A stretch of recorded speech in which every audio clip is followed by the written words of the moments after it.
ശ്രീ അബ്ദുൾ മജീദ്, ഇപ്പോൾ മന്ത്രി ശിവൻകുട്ടിയുടെ ഒരു പ്രതികരണം അല്ലെങ്കിൽ ഈ ഒരു ചർച്ച, വേനലവധിക്കാലവുമായി ബന്ധപ്പെട്ട ചർച്ച, അത് സ്വാഗതാർഹമാണ്. പക്ഷേ കുറേയധികം എന്തെല്ലാം ഗുണങ്ങളും ദോഷങ്ങളും ഉണ്ടാകും ഭാവിയിൽ എന്നുള്ളത് നമ്മൾ ചിന്തിക്കണം. അതുപോലെ തന്നെ കുട്ടികളുടെ പഠനത്തെയും അധ്യാപകരുടെ ആരോഗ്യത്തെയും കുട്ടികളുടെ ആരോഗ്യത്തെയും ഇതെങ്ങനെ ബാധിക്കുമെന്നുള്ള കാര്യം ചിന്തിക്കണം. മാത്രമല്ല എത്രത്തോളം പ്രായോഗികമാകും എന്നുള്ളതും നമുക്കിനി കണ്ടറിയേണ്ടതാണ്. താങ്കൾക്ക് എന്താണ് തോന്നുന്നത് മന്ത്രിയുടെ ഈ ഒരു ചർച്ചയുമായി ബന്ധപ്പെട്ട്?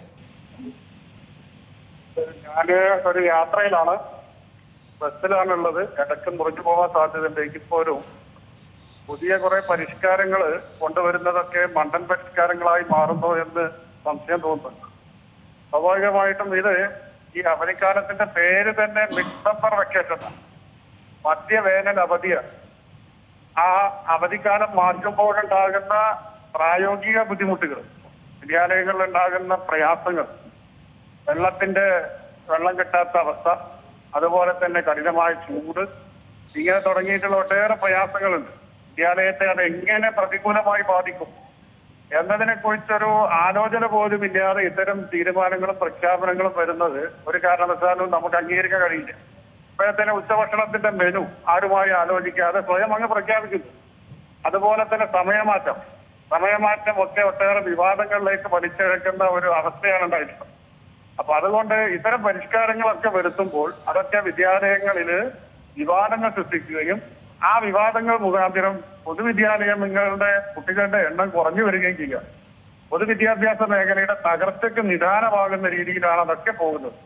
അതുകൊണ്ട് ഇത്തരം തീരുമാനങ്ങളും ചർച്ചകളും വരുമ്പോൾ അതൊക്കെ കൃത്യമായി അതിന്റെ എഫക്റ്റഡ് പാർട്ടീസുമായി കൃത്യമായി ചർച്ച ചെയ്ത് അതിന്റെ ഗുണദോഷങ്ങൾ വിലയിരുത്തിയതിന് ശേഷം മാത്രം പ്രഖ്യാപിക്കുന്ന ഒരു രീതി ഉണ്ടാവണം. അതല്ലാതെ പേരെടുക്കുന്നതിന് വേണ്ടി, കേളിക്ക് വേണ്ടി, അതല്ലെങ്കിൽ ഞാൻ എന്തൊക്കെയോ ചെയ്തു എന്ന് വരുത്തി തീർക്കുന്നതിന് വേണ്ടിയിട്ടുള്ള ഇത്തരം പ്രഖ്യാപനങ്ങൾ അതൊരു കാരണവശാലും ഈ മേഖലക്ക് ഗുണകരമല്ല. അത് അംഗീകരിക്കാൻ കഴിയില്ല എന്നുള്ളതാണ് SCSK ആവശ്യപ്പെടാനുള്ളത്. സർ, ഒരു കാര്യം കൂടെ, ഇപ്പോൾ നമുക്കറിയാം സംസ്ഥാനത്ത് അടിക്കടി ഉണ്ടാകുന്ന അപകടങ്ങളും ദുരന്തങ്ങളും പല വിദ്യാലയങ്ങളിലും തുടർക്കഥയാവുകയാണ്. ഇപ്പോൾ മഴക്കാലത്തെ മാത്രം പഠിച്ച് അത്തരത്തിലൊരു നടപടി അല്ലെങ്കിൽ വേനൽക്കാല അവധി മാറ്റുക എന്നുള്ളത് എത്രത്തോളം പ്രായോഗികമാകും? പക്ഷേ ഇതിന് മറിച്ച് ഓരോ വിദ്യാലയങ്ങളിലും ക്രമീകരണങ്ങളിൽ നവീകരണ പ്രവർത്തനങ്ങളൊക്കെ നടത്തി കൃത്യമായ ഒരു രീതിയിൽ പരിഷ്കാരങ്ങളൊക്കെ നടത്തി കൊണ്ടുവരുന്നതല്ലേ കുറച്ചുകൂടെ ഭംഗി? അത് തന്നെയാണ് അതിന് ഏറ്റവും അഭികാമ്യം. സ്വാഭാവികമായിട്ടും സുരക്ഷയുമായി ബന്ധപ്പെട്ടുകൊണ്ടാണ് ഇത്തരം ചർച്ചകൾ വരുന്നത് ഞാൻ മനസ്സിലാക്കുന്നത്. അതൊരു വിദ്യാലയ വർഷം ആരംഭിക്കുന്നതിന് തൊട്ടു മുമ്പ് തന്നെ വിദ്യാലയങ്ങളിലെ സുരക്ഷിതത്വം ഉറപ്പുവരുത്തുന്നതിന്റെ ഉത്തരവാദിത്തപ്പെട്ട അതോറിറ്റീസ് ഉണ്ട്.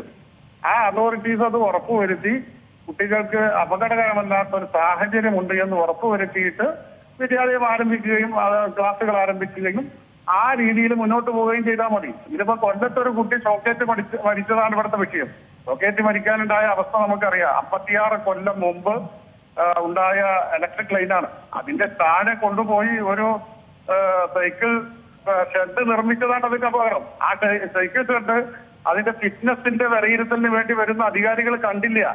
അതല്ലെങ്കിൽ അത് കാണാതെ കണ്ടില്ല എന്ന് നടിച്ചു. അതുകൊണ്ട് സംഭവിച്ചതാ. അതിന് ഇത്തരത്തിലുള്ള പരിഷ്കാരങ്ങള് കേരളത്തെ മൊത്തം കണ്ടുകൊണ്ട് പോകണം ഒരു തീരുമാനങ്ങൾ എടുക്കാൻ. ഇതല്ല, എവിടെയെങ്കിലും എന്തെങ്കിലും വരുമ്പോഴേക്ക് അതിന്റെ പേരിൽ ചില മാറ്റങ്ങൾ വരുത്തുന്നത് ഒരു അനുഗുണമായ കാര്യമല്ല എന്നുള്ളതാണ് സൂചിപ്പിക്കുക.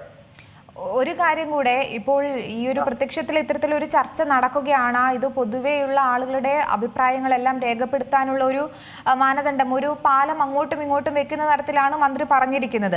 പക്ഷേ ഇതിൽ നമ്മൾ ഓർക്കേണ്ട ഒരു കാര്യം, ഇത് എത്രത്തോളം പ്രാക്ടിക്കലായി നടപ്പിലാക്കാൻ പറ്റും എന്നില്ലാതെ അറിയാതെ ഒരു സമയത്ത് ഈ ഒരു പദ്ധതിയൊക്കെ കൊണ്ടുവന്നു കഴിഞ്ഞാൽ അത് ഭാവിയിലെ കുട്ടികളുടെ ഒരു പഠനത്തിനും അതുപോലെ തന്നെ അധ്യാപകർക്കും വലിയൊരു മാറ്റങ്ങൾ തന്നെ അവരുടെ ഒരു മൊത്തത്തിലുള്ള ഒരു അവസ്ഥയെ ബാധിക്കില്ലേ? അതെ, അതിന് സൂചിപ്പിക്കാനുള്ള എന്താ വെച്ചാൽ, ഞാൻ എന്റെ ഈ വാർത്ത അറിയുന്നത് ഇന്ന് രാവിലെ പത്രത്തോടെയാണ്. ഞാൻ അങ്ങനെ അറിയേണ്ട ആളാണ്.